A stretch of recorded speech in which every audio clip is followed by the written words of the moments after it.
Hola, muy buenas tardes. En nombre de Librería Bonilla y de Bonilla Artigas Editores, damos la bienvenida a esta presentación de los instrumentos de la noche de Ernesto Priani. Para la presentación de hoy contaremos con la presencia del autor, Ernesto Priani, de Lida Castro y de Cuauhtémoc Medina. Bienvenidos. Bueno, buenas tardes, creo que he sido designado para empezar. Entonces, bueno, ¿se puede hacer? Claro que sí. Ahí estoy yo.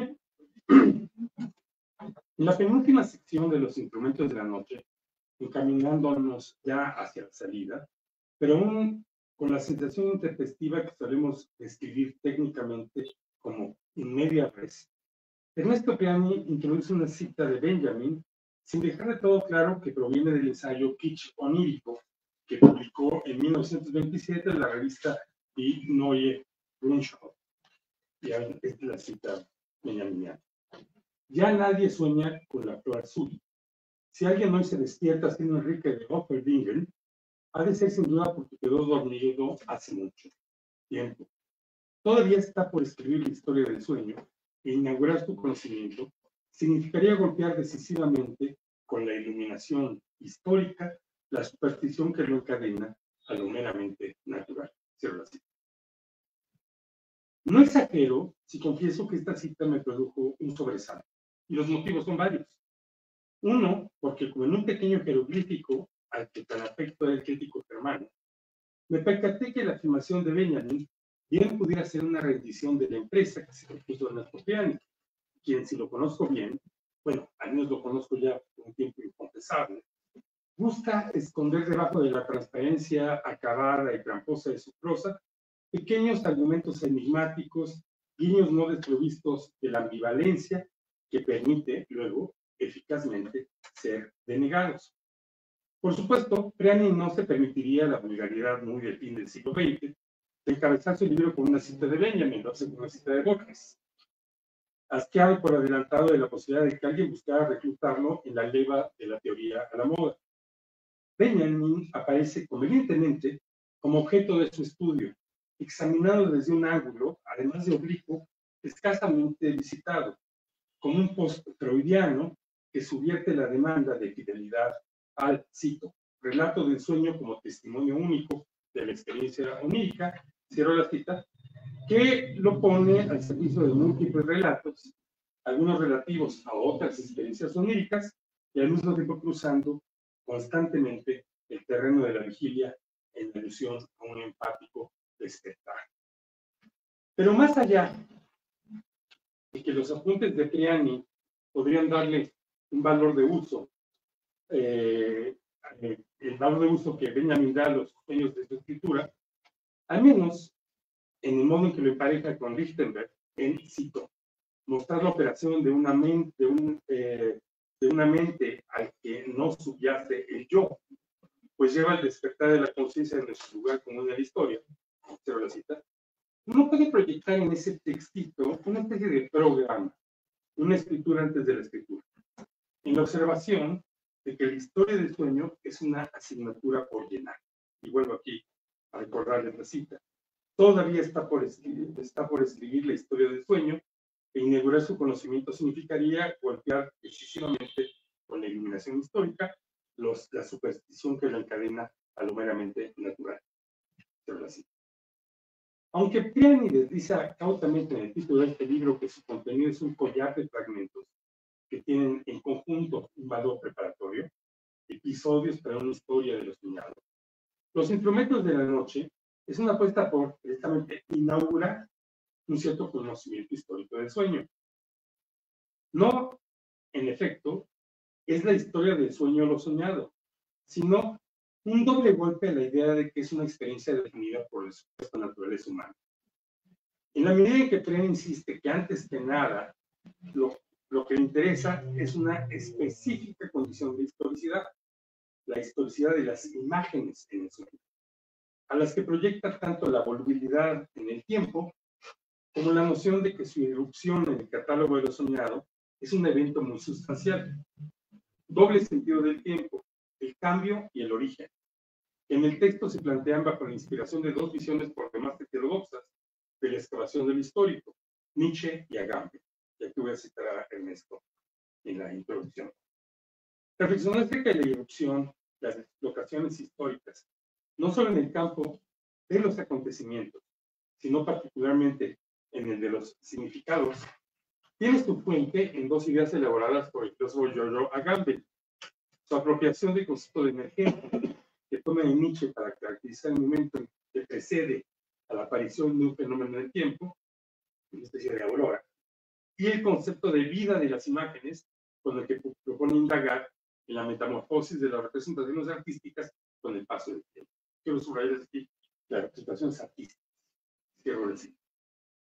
A punto de pasar a que esa toma de posición ante la historia, y sobre todo ante los textos que usa como referencia, tiene una implicación muy amplia en relación a pensar qué clase de historiador se propone ser Priani.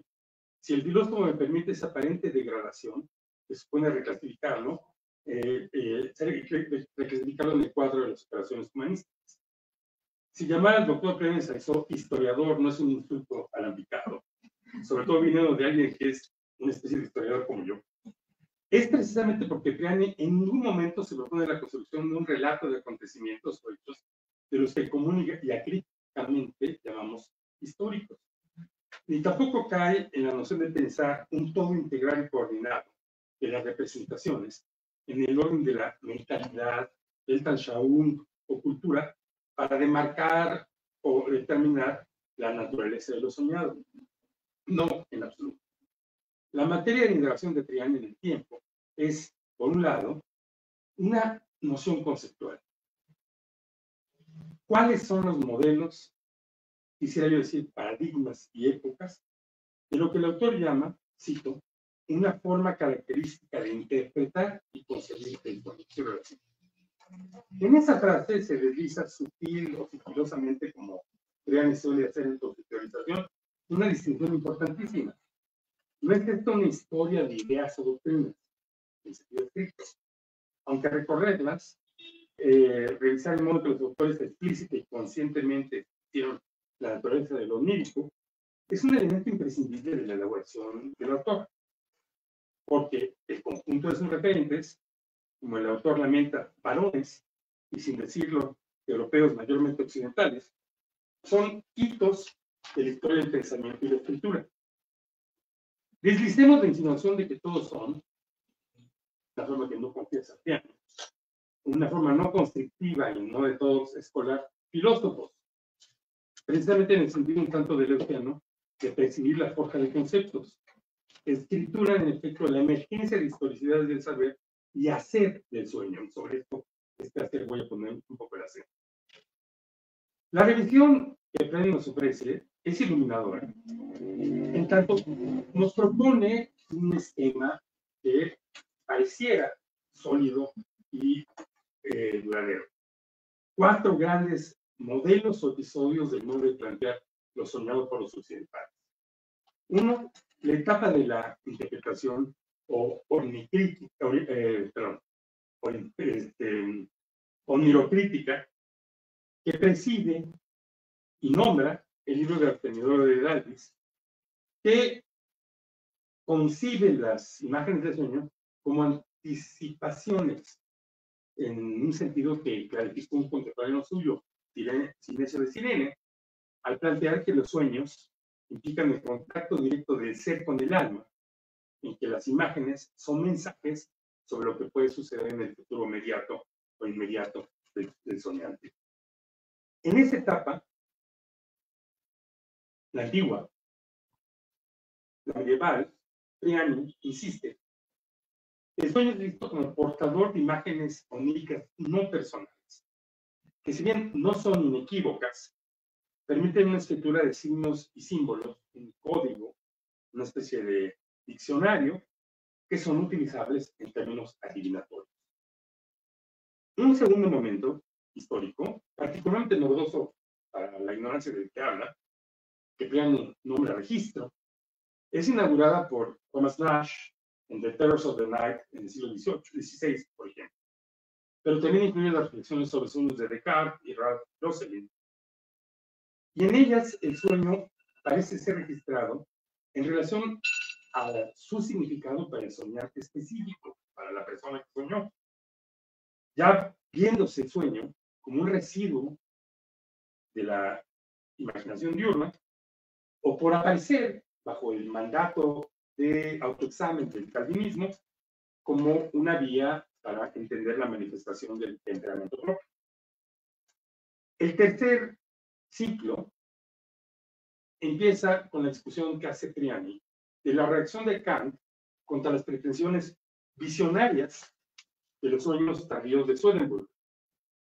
Y está definida por la observación del sueño como escenario de objetos visuales, pensado primero en forma negativa, como un producto del diablo, y luego del solipsismo y del ensimismamiento. Todos sabemos que esos son los enemigos de Descartes, en un solo paquete, ¿no? Pero que aún así, como sucede posteriormente en los textos de Lichtenberg, se aparecen como revelatorios del carácter consciente de una persona, aunque se aprecian con desconfianza y como equivalentes de una cierta falsedad. Por lo que el propio Lichtenberg recomienda observarlos en cadenas, en series, en conjuntos, nunca como un caso aislado.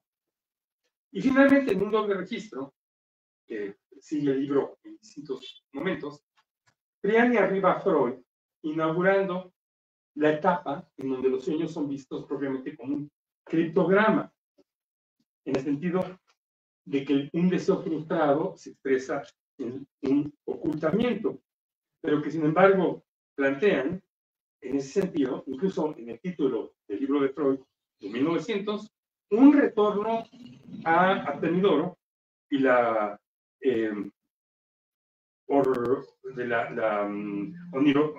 onirocrítica, aunque ahora con pretensiones de métodos científicos. Este es un campo donde el sueño debe ser sujetado a una serie de revelaciones y métodos de desciframiento que se desdicen en el sentido de que dice Priani de manera muy sintética, pasa de ser, cito, mensajero a criptógrafo. Cierro la cita. Es el paradigma de una nueva tradición que excava el sueño más allá de las operaciones de desfiguración, condensación, desplazamiento y sustitución freudianas, pero también en términos de permitir un acceso a lo que plantea Barbara Hahn, explorar la calle del sentido único de Benjamin. Cito, la representación de lo colectivo por venir, cierro la cita. En una ruptura de la distancia que el propio Benjamin defendía como salir de, cito, el encantamiento del sueño, cierro la cita. Quiero apuntar que esta temporalidad cifra un sentido que me parece muy especial. Aunque lo olvidamos porque solemos tenerlo naturalizado y banalizado, episodio es un concepto tomado del griego que significa, cito, parte del drama entre dos entradas del coro. Cierro la cita, eso es lo que dice Colomino. Muy bellamente, por cierto. En ese sentido, no parece inocente que, como las sinfonías, Priani componga un relato con 4 tiempos. Menos aún que haga que el momento freudiano y analítico se vuelva un regreso al momento inicial de la obertura, que luego se cierra en el final, en una especie de gran final.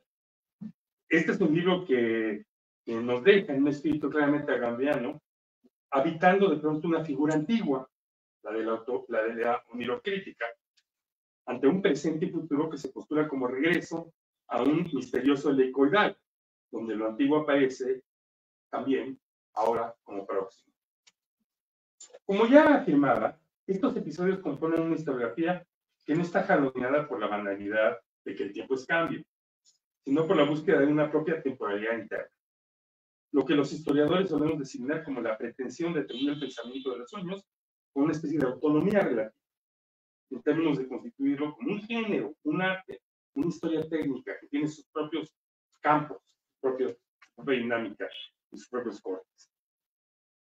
Este es el intento de revelar, no es la historia del sueño, ya lo dije, pero es el intento de revelar la historicidad de una forma específica de arte, el arte sobre el material soñado. Es en este punto donde aludo a la condición del cuerpo material, pensando en un título que seguramente Ernesto Priani leyó, esa compilación crepuscular de José Revueltas que se llama Material de los Sueños, de 1974, porque tiene que ver con pensar el sueño como la materia en bruto de una forma de producción. Y un criterio donde la segunda apuesta de Priani es iluminarnos contra el prejuicio de ver el sueño como un proceso inmediato, de Priani, automático. Entonces parte el segundo, digamos, ataque contra la naturalidad. Si bien Priani recorre una historia de un par de milenios, no se ocupa de toda referencia y fuente de lo soñado, ni de los sueños en sí. Su requisito es observar una artificialidad, o, para ser precisos, una artefactualidad. La elaboración de sueños como artefactos, productos escritos y pensados en términos de un relato, y dando especial énfasis al modo en que los artefactos, la tecnología, tienen emergencia y una especial fabricación en la maquiladora de nuestra epistemología. Como ya hemos explicado, Priani explica la idea de transcribir lo que soñamos como un arte calvinista de autoexamen. Recurre a fuentes clásicas y renacentistas para explorar cómo sus autores de referencia tomaban el material de los sueños para extraer imágenes anticipatorias.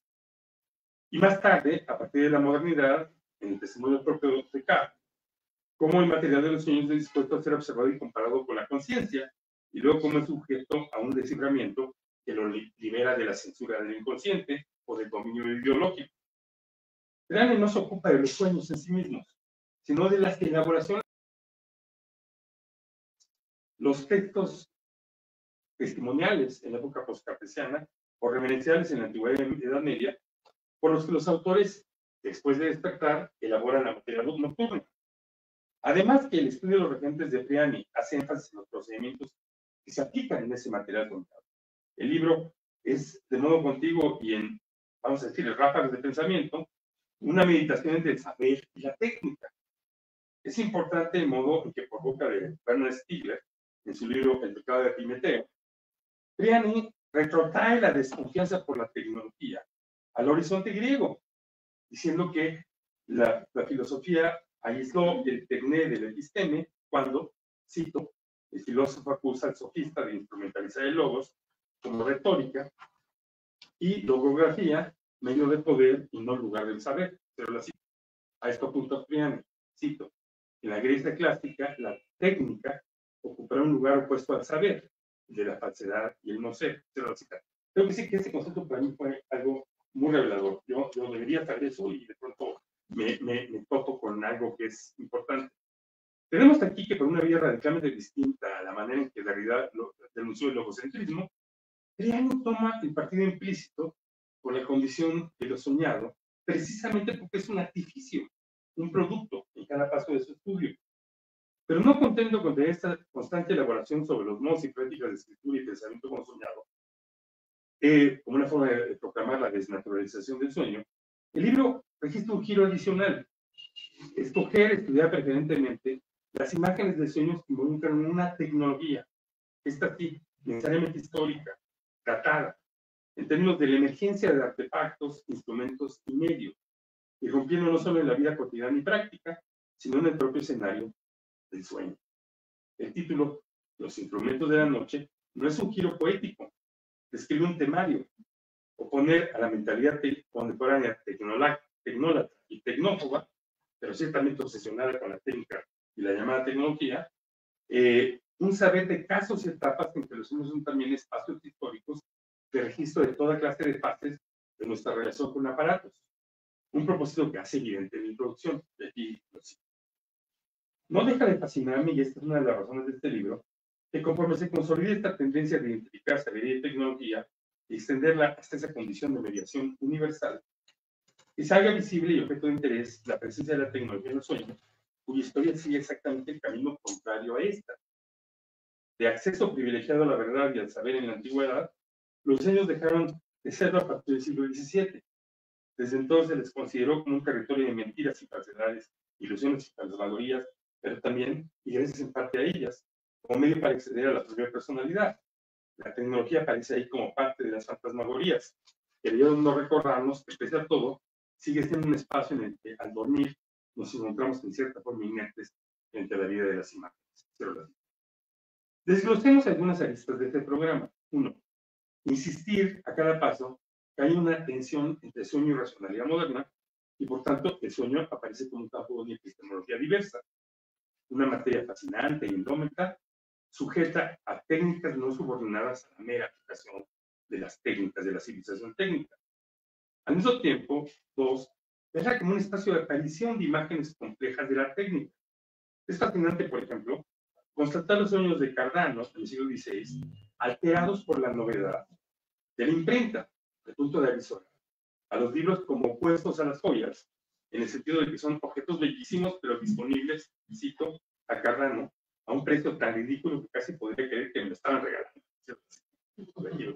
Estamos rodeados de esta materia barata. Es igualmente prodigiosa la observación de que si los autores como Sutcliffe o Yesterday en el siglo XVII ven los libros en sus sueños como experiencias literarias y estéticas, expresan una alteración cabal, el entendimiento del libro como depositario de experiencias estéticas y literarias. En ese sentido quedamos a la literatura. Antes de eso los libros no la abarcan, no se identifican. Literatura con imaginación, fantasía, etc. Y por consiguiente, cito, la alteración del objeto en el sueño obedece a la casta de relatos oníricos que reproducen la forma del relato fantástico. Cierro la cita, ahí está, intromisión del artefacto transformado. También es excepcional el registro arqueológico en el famoso sueño de Irma de Freud, que es el tema del introito y del coro, de la jeringa de inyección como dispositivo técnico entonces novedoso y sujeto a provocar infecciones, con un marcado también similar sobre el modo en que Freud registra la aparición de un género moderno como el de las monografías, que transmiten conocimiento popular sobre un tema. Un momento clave en esta historia de una objetualidad que no deja de ser lo que André Breton llamaba, cito, la situación del objeto, pero la cita, es el apunte de Peany de que con los sueños de René Descartes aparece en el relato del sueño un diccionario y un libro de poesía, es decir, pasamos de la aparición del objeto libro como símbolo a la multiplicación del significado posible del libro a partir de su naturaleza específica y particular, la aparición del libro como, cito, un objeto bien concreto, se la cita, materializado, dice Peany. Incluso tiene la novedad histórica de que tiene una carátula con el título, pues que es también un producto del siglo XVII. El hecho de que Descartes vea un libro específico determinado y no un signo del libro en general, produce desalojar en el sueño no solo la noción de un vestigio indiferente, sino incluye lo que Peany llama la naturaleza iridiscente del libro, el hecho de que puede significar cientos de cosas más. La decisión de Peany de centrar su estudio en estos tipos tecnológicos en el sueño no es una mera arbitrariedad en términos de operar algún clase de recorte del tema y del material como hacemos los historiadores, que a veces sí, nada más recortamos para que la tela no sea demasiado larga. Sí, es una cosa que habría que confesar todo el tiempo. Nos lo enseñan para ser franco. Los instrumentos de la noche sirven a Peany para infiltrar, como la jeringa de Freud, una calladilina. La idea rescatada en el diccionario de la Real Academia de la Lengua en 1853 de que la tecnología es, cito a Peany y al diccionario, un tratado de las artes en general, o tratado del tecnicismo sobre los términos técnicos de ciencias y artes. Eso es la tecnología a mediados del siglo XIX. En ese sentido, la historia de Peany es una tecnología, el despliegue en el tiempo de una variedad de técnicas aplicadas a lo soñado. Espero no confirmar y redoblar el insulto, si sugiero que Peany, en ese sentido, es un historiador del arte de sueños. Gracias.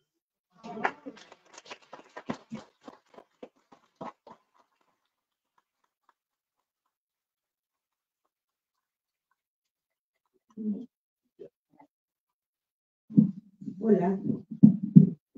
Bueno, yo soy Livia. Mi política de situación es que yo soy tránsfuga de la academia, entonces, por ejemplo, no traje un texto bien ordenado para leer. Yo vengo, mi política de situación es que yo escribo y edito, y yo vengo del lado de la ciencia ficción y la literatura fantástica. Entonces, mi filtro, aparte de que es de una imaginación despojada, tiene más que ver con conceptos literarios. O sea, yo veo todo a través de la imaginación, digamos. Que eso no quiere decir que no tenga un orden, por ejemplo, ¿no? Un sistema. Pero creo que es bonito el contraste porque este libro, que puede ser leído de manera muy académica y justo siguiendo todas estas líneas de gente autora, de gente estudiosa, también se puede leer como literatura. Para mí ese es un gran acierto y es una virtud del libro, porque tiene, o sea, resulta fascinante darnos cuenta de que aún en 2023 los sueños siguen siendo muy misteriosos. Las personas solemos despertarnos y a veces nos cuesta trabajo ubicarnos en esto que llamamos realidad, que yo digo que es una convención, porque a veces los sueños se quedan con una presencia muy fuerte. Mucha gente hace chistes de que, ay, mi novia se enojó conmigo porque soñó que le ponía el cuerno y el sueño fue tan vívido que todo el día tuvo mala cara. Y eso es real, o sea, para las personas los sueños no son necesariamente algo secundario, no son necesariamente algo carente de importancia. Y es muy interesante ver cómo en esta historia del soñado hay siempre, bueno, por lo menos yo veo esta dicotomía entre la ciencia y la fantasía, o el pensamiento racional y el pensamiento no tan racional. Yo me moría de la risa de ver algunas de las interpretaciones por ejemplo, las de Artemidoro, o las que vienen un poco después, porque seguimos teniendo exactamente el mismo impulso, o sea, seguimos teniendo el impulso no solamente de registrar nuestros sueños, sino de querer saber qué nos quieren decir. Y claro, o sea, estamos ya en un momento de la historia de la humanidad en la que hay un montón de información y en la que mezclamos en una licuadora pop a Freud con Baudelaire, con, qué sé yo, con Artemidoro o con Kant a lo mejor, aunque no lo sepamos. Entonces, me parece muy interesante ver este tránsito muy ordenado en el libro, el tránsito que hace Ernesto. Y también me parece muy bonito encontrar mucha literatura ahí, aunque no necesariamente haya sido la intención, no lo sé. O sea, por ejemplo, para mí el título sí es un hallazgo poético, Los instrumentos de la noche sí es un hallazgo poético porque tiene una sonoridad y porque el lenguaje está presente ahí, la estética del lenguaje. Justo una cosa que anoto, porque en lugar de traer unas hojas escritas, traje unas notas a mano que fui haciendo durante la lectura del libro. Una cosa que me gusta mucho es que digamos que los sueños pueden ser concebidos como lenguaje, como lo decía Ferdinand de Saussure. Son un sistema de signos al que les otorgamos un significado arbitrario. El lenguaje es perfectamente arbitrario, ¿no? El ejemplo que dan es, no existe ninguna relación directa entre el árbol que está ahí en el mundo y la palabra árbol que nos inventamos los seres humanos. Con los sueños pasa más o menos lo mismo. O sea, no hay una relación, según yo, se puede ver en este libro, por ejemplo, no hay una relación causal entre por qué la llave va cambiando de significado, por ejemplo, ¿no? Y hay un personaje que le otorga cierto significado y otro personaje le otorga otro significado. Y eso a mí me parece que justo es parte del valor y del aspecto literario. No solamente porque entra la imaginación, sino porque justo, bueno, una obviedad que en el libro Priani aborda muy bien, es que soñamos lo que conocemos, soñamos lo que vemos, soñamos lo que está a nuestro alrededor, soñamos lo que imaginamos posiblemente. Pero yo, que soy una persona que existe en 2023, probablemente jamás sueñe con un carruaje, a menos que lo haya visto en una película o haya leído, o qué sé yo. Sin embargo, a lo mejor sueño con aviones o con coches. Alguien hace 200 años no hubiera soñado con aviones o con coches. Y ahí también viene el asunto de la supuesta premonición o no. O sea, ¿por qué? Yo me preguntaría, ¿por qué queremos que los sueños, y esto lo hemos querido a lo largo de toda la historia, por lo menos aquí se ve eso, ¿por qué queremos que los sueños sean premonitorios? O sea, ¿por qué no seguimos decantando por la oniromancia? ¿Qué quiere decir lo que soñé? Para mí, pensar en eso sin necesariamente la influencia del psicoanálisis sigue siendo una fuente muy rica de muchísimas cosas. Y bueno, justo ahí Ernesto menciona a Mary Shelley, que efectivamente escribe Frankenstein o el moderno Prometeo a partir de un sueño que tiene, que además fue como una especie de sueño lúcido en esta apuesta muy famosa de la Villa Diodati con Lord Byron y con Percy Shelley, etc. bueno, es Mary Wollstonecraft, pero se pone Shelley, ya sabes, en fin, perdón, se me va el avión. El punto es que a mí me parece que es muy interesante que sigamos teniendo esos mismos impulsos. Entonces, el registro que hace Ernesto de cómo a lo largo de la historia ese impulso ha tenido como distintas salidas, y entonces los sueños podían ser vistos desde un punto de vista meramente religioso. No, es que son un producto divino. No, son producto del demonio. Y luego, no, a ver, hay que ser gente pensante y racional, ¿no? Y ahí se pone otra vez la racionalidad con el impulso de la fantasía, digamos, vamos a ponerlo así. Y entonces es como muy curioso ver, lo que pasa es que los sueños pueden ser útiles. No, los sueños son una especie de desecho de la psique. En realidad, seguimos preguntándonos qué son los sueños, y en realidad siguen siendo importantes en la vigilia. Y bueno, ya ahora se habla del inconsciente, la mente consciente y qué sé yo, pero en las librerías, a lo mejor en esta no, porque son librerías serias, pero en las librerías siguen vendiendo libros de la interpretación de los sueños.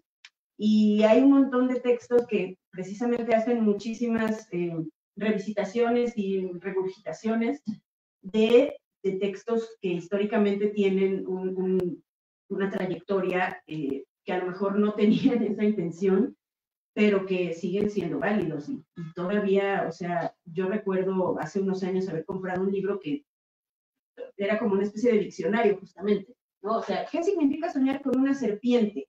Y entonces podía ser buena suerte, o podía ser conocimiento, o podía ser, o sea, pero en realidad son adjudicaciones arbitrarias. O sea, no tenemos tampoco, si lo vemos desde ese punto de vista, algo tangible que nos ayude a decir, sí, soñar esto significa esto otro por esto. Todavía no llegamos al por eso, entonces lleguemos algún día. Entonces, yo creo que en ese sentido también el libro es muy deleitoso. Yo sí creo que es una virtud que sea entretenido, es un libro muy entretenido. Y yo que les digo, soy tránsfuga de la academia y que no tengo las referencias, por ejemplo, de los autores que revisita o que visita Ernesto, me la pasé súper bien enterándome de un montón de cosas. Además, desde el punto de vista literario, siempre es muy interesante leer los sueños que han ido anotando en sus diarios de sueños o en sus diarios o en sus libretas de notas personajes importantes para la literatura o para la filosofía, y luego ver algunas de las interpretaciones que les daban y que, bueno, a mí me parece que son incluso muy divertidas. Y sigue presente, o sea, bueno, en el libro está presente esta pugna que todavía existe, que es esta cosa de oponer, digamos, lo racional y lo científico y la idea de progreso en contra de lo mágico, lo subjetivo, y sin embargo, bueno, pues les digo, seguimos tratando de interpretar nuestros sueños, ¿no? Y además también está este asunto de lo pagano contra lo sagrado, que en esta historia de la interpretación de los sueños está muy presente, pero también la idea de que Ernesto hace un recorrido por los artefactos que se sueñan y qué importancia o qué peso o qué papel juegan esos artefactos tecnológicos en los sueños a través de la historia, y cómo justo, por ejemplo, un artefacto como es la llave va cambiando de significado de acuerdo con quién sueña y de acuerdo con quién interpreta, pero muy importante, de acuerdo con su momento histórico. En ese sentido creo que estoy de acuerdo, digo, yo no sé la historia, pero creo que estoy de acuerdo con que sí es un recorrido histórico de personajes y de etapas. Y además reflejan, o sea, los soñadores o los soñantes reflejan su momento histórico, lo quieran o no, lo sepan o no, o incluso lo quieran o no consignar. Justo, Ernesto señala que no es fortuito, o por lo menos así lo entendí yo, que Freud elija el año de 1900 para publicar su libro de los sueños, porque estaban en el cambio de siglo, porque además el siglo XX estaba como esta idea de, el progreso, y, sí, el siglo XX, y luego, bueno, guerras, cosas, y luego ahorita ya 2023 y pasamos una pandemia, y obviamente nuestra idea, nuestra visión han cambiado mucho, pero tenemos esa información, ese recorrido nos es familiar de una u otra manera. Entonces, es muy interesante, por ejemplo, estos sueños de Freud en los que, no, y entonces Otto, y entonces la señora, y entonces la jeringa, y entonces el remedio, y entonces el amigo que se murió de cocaína, y es como de, wow, es muy interesante, es muy fascinante. Yo sí estoy, digamos, en la labor de decirles, lean este libro, es un libro que se la van a pasar muy bien y van a ver muchas cosas muy interesantes. Y otra cosa que me gusta mucho, bueno, evidentemente están también estas otras oposiciones, como por ejemplo, lo que está en la superficie, que se podría equiparar con la vigilia, con lo que está bajo la superficie, que se podría equiparar con el inconsciente. Y también están estos dos polos y todo lo que sucede en medio, y cómo funcionan los sueños como en ese espacio subjetivo. Y una cosa que le decía yo ahora a Ernesto es que es muy bonito ver cómo el libro aparece en un momento de la historia, ¿no? El libro, digamos, como lo concebimos, no existía, aunque ya había libros o ya había documentos, pues. Pero el libro como tecnología, que fíjate, es un tema que a mí me hubiera gustado que exploraras más a fondo, el libro como tecnología, que además ahí, o sea, está Roger Chapier y está Deco y qué sé yo, es muy interesante porque justo va cambiando su interpretación, o sea, va cambiando lo que se dice de los libros que aparecen en los sueños, ¿no? Llega un momento en que empezamos los seres humanos a soñar con libros porque empiezan a convertirse en objetos cotidianos. Antes de eso, posiblemente, o sea, no necesariamente se registra de la misma manera que haya papiros o que haya rollos o qué sé yo. Pero los libros como tecnología después se van convirtiendo en una presencia mucho más constante y su significado va cambiando para quien interpreta esa presencia. Y ese recorrido también es muy bonito y también, o sea, siento que es materia que puede dar también para muchas interpretaciones, pero de alguna manera es un recorrido histórico muy interesante, ¿no? Si alguien, por ejemplo, se interesa en los libros y pensar en los libros como tecnología, que no necesariamente es algo tan obvio, a menos que se estudie esto. Entonces, digamos que hay una especie también como de progresión, ¿no? Los sueños de ser vistos como algo divino, después se convierten en una manifestación de algo individual. Lo acabo de decir, no tengo como pero bueno, yo lo tengo anotado. Y luego se convierte ya con Benjamin en una cuestión social. O sea, como que la resolución tiene que ser salirnos de nosotros mismos y de nuestra concepción del mundo individualista y relacionarnos con el mundo que nos rodea y eso, en ese terreno también se pueden describir los sueños. Ya hacia el final, Ernesto, ya digamos, en la cuestión en el coro, que es una estructura muy bonita. Bueno, aparte de que Ernesto menciona a Mary Wollstonecraft, también menciona a Werner Herzog, que Werner Herzog es un cineasta que mucha gente considera muy raro porque pues no tiene la estructura clásica hollywoodense de un cine muy digerible, muy accesible, justo se le tacha de muy onírico. Werner Herzog ha hecho documentales y ha hecho, digamos, otro tipo de cine y es como referencia pop, es un gran personaje, a mí me parece que es un gran personaje, es un señor al que es muy fácil querer. Si han visto entrevistas con Werner Herzog, que es una persona adorable, pero justo me parece muy significativo que después de haber mencionado nombres que son pilares masculinos de una cultura occidental, etcétera, y bueno, hay por ahí un par de mujeres, de una solamente se consigna que su confesor escribe los sueños, lo cual históricamente justo dice mucho, o sea, a pesar de que es un pasaje muy breve en el que aparece esta personaje en el sentido de que aparece en el libro, justo es muy importante, por ejemplo, que ni siquiera ella escribe sus propios sueños, sino que va y se los relata a su confesor y el confesor es quien los escribe. Pero bueno, me estoy desviando. El punto es que efectivamente Priani lamenta que haya pocas mujeres en el libro porque hay pocas, digamos, se han consignado pocas apariciones de mujeres que hayan escrito sus sueños o interpretado sus sueños, etcétera, etcétera.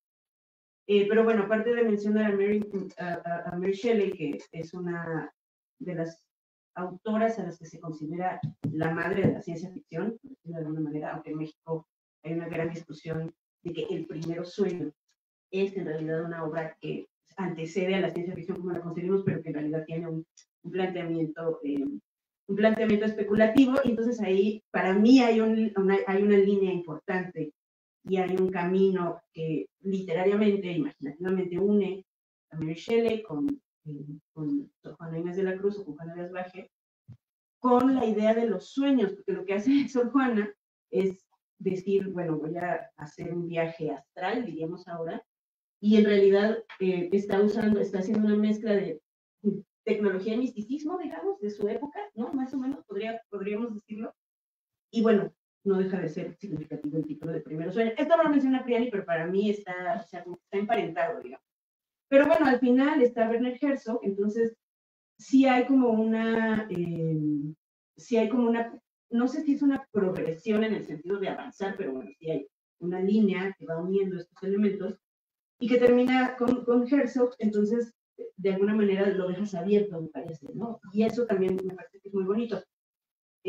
No hay una conclusión cerrada necesariamente, pero sí hay o sea, sí aterriza todo lo que nos va contando y cómo nos va llevando.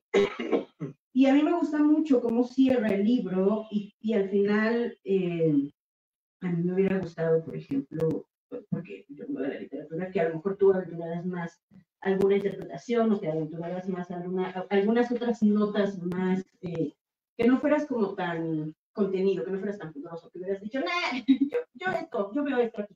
Que sí lo dices, pero eres como muy, ¿cómo se dice? Se me fue la palabra. Bueno, no, académico, claro, pero me refiero, o sea, te digo, desde el punto de vista literario, eres muy comedido, eres muy discreto, ¿no? Muy contenido, no te aventuras ahí a decir nada que pudiera parecer una tontería, ¿no? Es un escritor muy serio. Pero bueno, eso, lean el libro, es un libro de veras fascinante.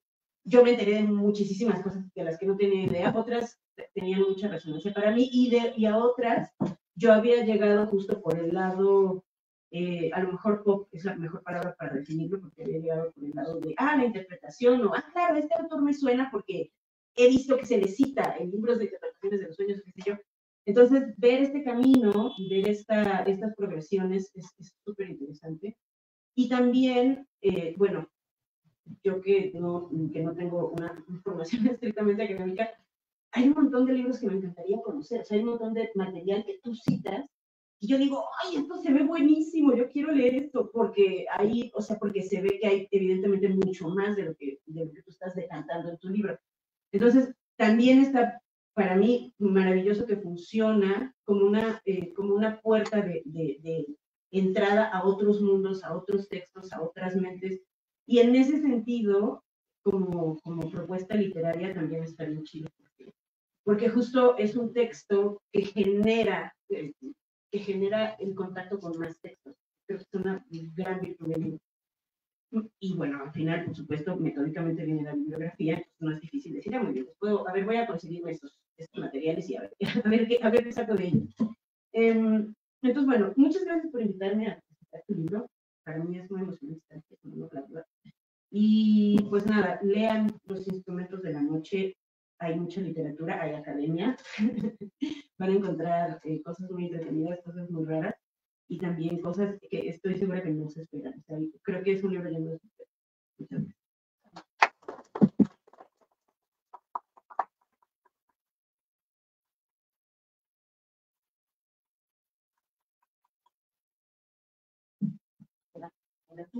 Pues no, más bien. Aprovechando, claro, que está Néstor, Ilia y Cuauhtémoc, que alguna persona del público desea hacer algún comentario, alguna consulta, por favor, el micrófono disponible. Sí, en lo que se decía, yo tenía una cosa de comentar que es muy divertida. Un historiador británico, Robert Petrie, tiene un libro sobre sueño, pero no en el sentido de dream, no, sleep.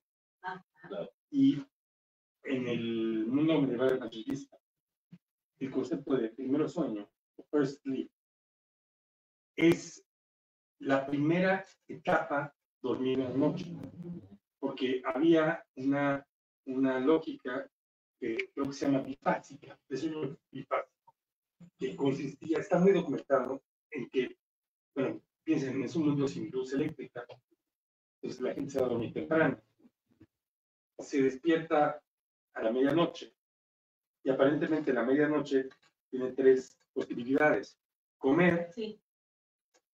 coger, invocar a las brujas. Sí, Y regresaba a tener ese concepto. ¿Sí?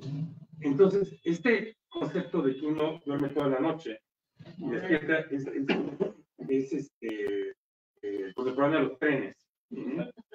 Y esto me sugeriría que algún día Ernesto metiera el problema de Sopana, que uno tendría que eliminar el problema del primer sueño. ¿Sí? En relación de este problema, o sea, toda la imagen está ocurriendo en una escritura retrospectiva desde la medianoche. ¿Sí? Es muy interesante, claro. El problema es que ahí tenemos esta ambivalencia en español de sueño, que en inglés es imposible. Tenemos la misma palabra, aunque en el primer sueño se llega al alma, o sea, en el texto de español se llega al alma. Ahorita que estabas diciendo eso, perdón por mis referencias, pero yo pensé en Hamlet. To dream, no, to die, to sleep, perchance to dream, ¿no? O sea... Es muy interesante este programa porque, primero, además en español, en español antiguo, siempre esto se nota como primero sueño. Y es interesante que no es primero en el sentido de sueño original, sino que es uno de dos. La primera parte de la noche. Pero sí es un asunto que pasaría por la dificultad de plantear cosas que despejan en su introducción. ¿Por qué no abarcar los textos que él llama literario? Ah, sí. Es una decisión metodológica que luego encuentra su base en la noción de que este es un momento de la producción. Sí, lo que pasa es que para mí esto no acude a la literatura, para mí el texto es un texto literario, o que se sostiene también literariamente. Pero bueno, qué bonito acordarme de Shakespeare. Es una gran referencia. Nos damos ahí una...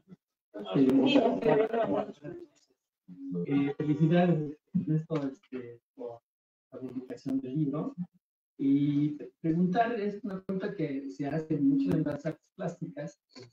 ¿Cuál fue el proceso creativo, investigación que siempre te llevó a hacer, escribir este libro? ¿Cómo lo concebiste? Y ahora que ya está fuera, ¿cómo lo ves, esa distancia? Mira, fue un libro que costó mucho trabajo escribir, porque, digamos, lo debo de haber empezado a escribir probablemente por el 2014, o sea, hace más o menos 10 años. Primero tenía una pretensión muy académica, es decir, en algún momento tenía yo 100 páginas llenas de notas y referencias, citas, y súper denso, y decidí que no era eso lo que quería escribir, ¿no? Que lo que quería escribir era un poco lo que al final acaba siendo, que es una historia, historia episódica, que obviamente tiene un enfoque, digamos, hay una investigación atrás que la sostiene y que la construye, pero que no quería que estuviera cargada, y Adriana tiene parte de la culpa de esto, que no estuviera cargada de notas y referencias y de episodios. Entonces, en muchos casos fue un proceso de reescritura constante y, por otro lado, de eliminar cosas. Digamos, ahora hay veces que hablo de cosas que escribí que no llegaron aquí y que están guardadas en algún cajón, más bien en algún archivo en la computadora, porque digamos, llegaba un momento en que sentía que eran innecesarias, no tenía por qué meterme en esto. Ahora, el origen del libro, la verdad es que me pierde un poco.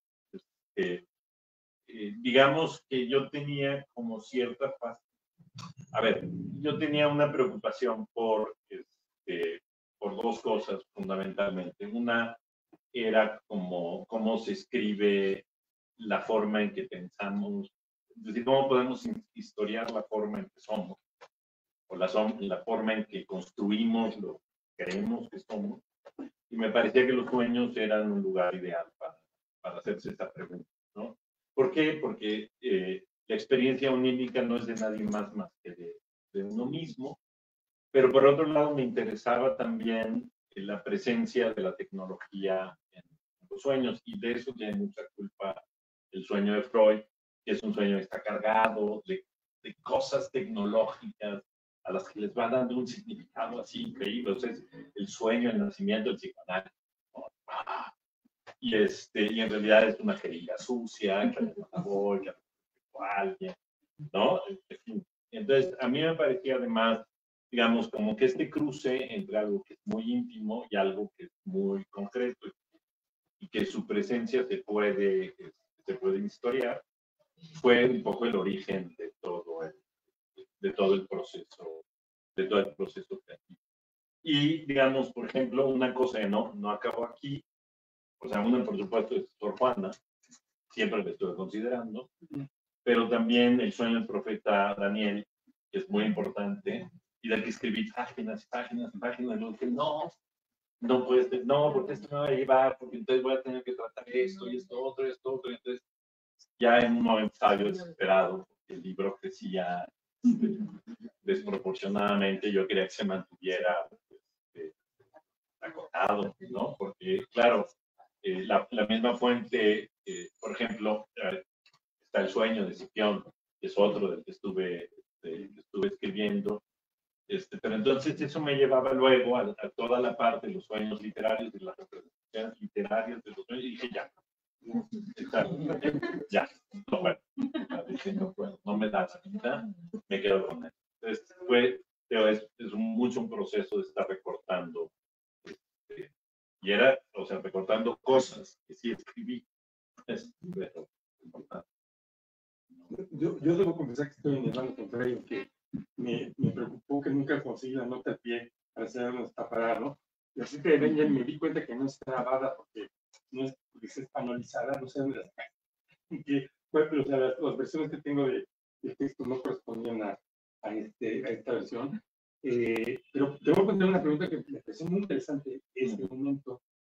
Entonces, pues porque yo no había tomado en cuenta lo importante que es este texto, porque es una declaración contra el romanticismo, creo. La flor azul es una imagen de Novalis, y entonces es un poco como antes de Adorno hablar de la imposibilidad de la poesía lírica, ¿sí? En un tipo de poesía lírica, ¿no? Por eso hubiera vomitado de haber leído a Amado Nervo y si los hubiera conocido. Pero me parece que es muy interesante el modo en que circundas en ese momento el asunto de surrealismo. O sea, yo pensaría que algo que uno veía como necesario ahí es la pregunta de ¿qué pretenden los surrealistas hacer con los sueños? Claro, Benjamin está burlando de ellos en ese texto.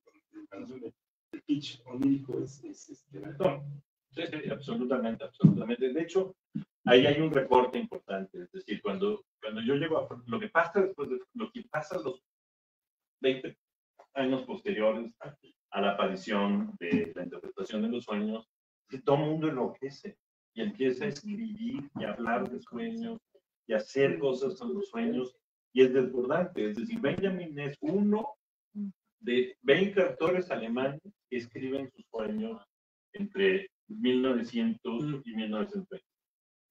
Y luego están todos los surrealistas en Francia que se están relacionando con él. Y otro con el que Benjamin, que tiene un conflicto, es con Jung, que me parece un aristócrata neonazi, horrendo, terminal, creo. Y entonces tuve que decir, no, es que eso es otro tono, ¿no? Eso es otra cosa, porque además no solo es eso, hay investigadores ingleses que van a Nueva Zelanda y a África a recoger sueños para tratar de probar si la teoría de Freud es comprobable también en pueblos originarios no occidentales. Que todavía no han sido colonizados. Exacto, que todavía no han sido colonizados, que están en proceso de y entonces, bueno, es una cosa para saber si están reprimidos o no. Exacto, ¿no? Es una cosa espantosa. Lo que ocurre ahí es una cosa, ¿no? Les dio permiso de hacer barbaridad, ¿no? ¿no? Y entonces, claro, en algún punto eso se vuelve se vuelve un terreno muy pantanoso y yo tenía que acabar el libro, pero me parece que es muy interesante, justo porque Benjamin está, de cierta manera, en un lado muy distinto al de Roy. Es decir, no compro el psicoanálisis, pero sí compro el por escribir los sueños, ver qué pasa con los sueños. No quiere a los surrealistas, o sea, justamente reacciona al surrealismo. No puedes querer. ¿No? Es la conciencia, es la entrada al día. La construcción de la conciencia. Yo ahí tengo nada más la sugerencia de que, por eso hablé de Bretón. No quiera Bretón, pero yo creo que depende de Aragón.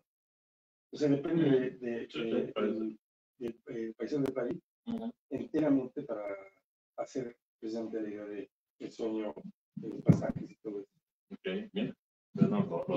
Y es un amigo de Bataille, al que le encarga la biblioteca, y pues ahí entra más bien en las divisiones internas del partido. El partido, exacto. Muy bien. Muy bien. ¿Alguna otra consulta, pregunta? Yo tengo una. Me impresionó, claro, no he tenido una educación de filosofía seria en esa área, pero pareciera que toda la noción de fantasía kantiana es un comentario hacia el mundo. Eso nunca lo había visto tan claro. O sea, es como si la necesidad entera de la crítica está derivada de enfrentarse con ese texto. O sea, de pronto me topé con la impresión, el hecho de que en la crítica tenga crecimiento, imaginación y fantasía, pareciera que está todo el tiempo refiriendo a este caso como él es la fantasía, ¿no? Yo te diría que sí, que no exageras y que el asunto es decir, Swedenborg es un personaje que en el momento en Kant es muy famoso, muy popular porque es visionario y encuentra cosas, es decir, lo consultan para que en sueños encuentre dónde quedó el recibo de la vasija de una condesa para que pudiera hacer síntesis anterior, ese es el problema de esto. ¿No?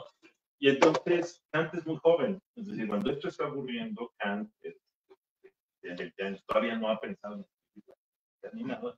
Y entonces es cuando escribe, que no solo escribe, se trata de contactar, trata de hablar con él, viaja para hablar con él, y Swedenborg siempre se va a Londres, y entonces no le responde, y entonces recibe noticias a través de amigos, o sea, está realmente obsesionado con él, y todo el tiempo, por supuesto, su crítica es que todo lo que hace Swedenborg es una cosa que solo Swedenborg, que no es comunicable, que no es intersubjetiva y que entonces nadie le puede creer. Y aun cuando yo entiendo la intención de Kant es ver qué tan real es que él tiene estas habilidades y que él puede hacer estas cosas, es decir, darle como la posibilidad de crecer. Para quien no sepa de qué se está hablando en la mesa en este momento, la cita de Kant empieza: vive en Estocolmo un cierto señor Swedenborg, sin oficio ni beneficio, de una fortuna bastante considerable, o sea, inútil, burgués, que anda por allá, quién sabe qué. Bueno, la cita sigue, pero mi nota al margen es porque sí, o sea, Kant se deja ir con todo, o sea, ni lo conoce, pero nada más de leer los oficios de Swedenborg, como dice, bueno, para nada. Por eso digo que el libro es muy divertido. Y entonces, por supuesto, uno puede pensar que el génesis de la crítica está, ¿no? En la oposición a la idea de que la mente te comunique con cosas, con otros planos, y que puedas anticipar cosas que ocurren en el mundo, ¿no? Y no más bien la mente es una cosa ordenada, compartimientos y que solo accede a lo que es manifiesto, no a lo que verdaderamente es. Pero es muy interesante el texto, el texto de Kant sobre eso, además del odio. Hay una inquina ahí, hay un resentimiento ahí. Es que no lo pela. Cuando sean gente importante y den clases y así los busque alguna persona joven, háganle caso. No acaben, para que no acaben en la historia como personas buenas para nada. Exactamente.